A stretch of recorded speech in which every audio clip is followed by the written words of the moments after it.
ગેરરીતિ કરી વીજ ચોરી કરનાર ખેડૂતો ચેતી જજો. યુજીવીસીએલ અધિકારીઓ આકરા પાણીએ વીજ ચોરોને લાખોનો દંડ. દિયોદર ભાભર કાંકરેજના વીજ ચોરોને 9 લાખનો દંડ ફટકારાયો છે.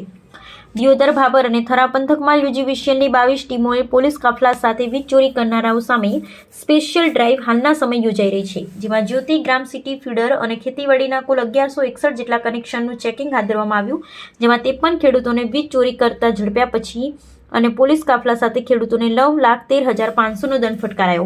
જેમાં દિયોદર તાલુકાની વાત કરવામાં આવતા 10 ટીમો દ્વારા દિયોદર પંથકના કુવારવા, સરદારપુરા, જશાલી, ડુચકવાડા, કોટડા ફોરણા, ધનકવાડા, દેલવાડા, રૈયા, છાપરા, ઓઢા, ગાગોલ જેવા ગામોમાં 568 કનેક્શનોનું ચેકિંગ હાથ ધરાયું હતું, જેમાં 21 જેટલા ખેડૂતોની વીજ ચોરી કર્યા ઝડપાયા હતા અને તેમની પાસેથી 5,65,000નો દંડ વસૂલવામાં આવ્યો. તેમજ સતત બીજા દિવસે યુજીવીસીએલ ટીમ દ્વારા ચેકિંગ હાથ ધરવામાં આવ્યું હતું, જેમાં દિયોદરના વડિયા, ધ્રાંડવ, નોખા, સરદારપુરા વિસ્તારમાં ચેકિંગ ચાલુ હોવાનું જાણવા મળી રહ્યું છે. Bureau report Jagdish Padhiyar, Deodar, Banaskantha.